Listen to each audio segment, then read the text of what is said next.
Post box, কলমে প্রিয়াঙ্কা দত্ত।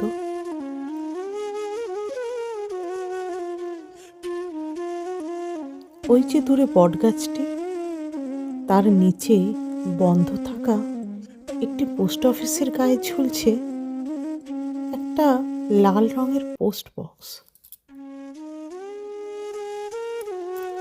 বড্ড দামি ছিল একটা সময়, বড্ড কদর ছিল তার।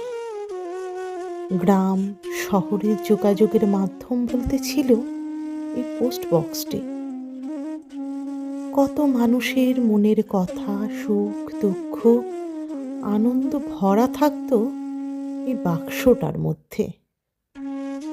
পোস্টমাস্টার সেগুলোকে খুব যত্ন সহকারে নিজের হাতে পৌঁছে দিত তার যথার্থ ঠিকানায়। এখন তার গুরুত্ব কমেছে, বয়স বেড়েছে। পোস্ট বক্সের পরের প্রজন্ম এখন মোবাইলের কাছে পোস্ট বক্স, চিঠি এগুলো বড্ড সেকেলে, কোনো মূল্যই নেই। বুড়ো হয়ে গেছে, অকেজো হয়ে গেছে যে। মানুষ মোবাইলের মাধ্যমে দূরে থাকা মানুষকে দেখতে পায়, যখন মন চায় কথা বলতে পারে, যখন তখন। দূরকে করেছে হাতের মুঠোয় এক নিমেষে।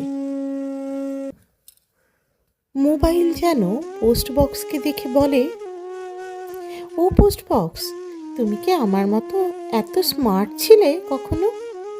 পারতে দূরের মানুষকে চোখের সামনে আনতে? তুমি তো শুধু লেখা ভরে রাখতে, কথা পৌঁছতে লেগে যেত একাল থেকে সেকাল। লেখা পড়ে কি আর মন ভরে? পোস্ট বক্স যেন দূরে দাঁড়িয়ে এক বেদনা চেপে রেখে মৃদু হেসে বলে, তাই যদি হয় তাহলে এত দুঃখ কেন এই প্রজন্মের? এত বিচ্ছেদই বা কেন? সম্পর্কে এত দূরত্ব কেন?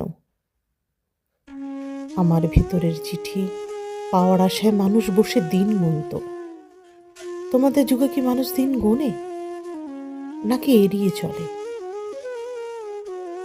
দূরবর্তীতে মানুষের মধ্যে প্রেম বাড়ে, সম্পর্ক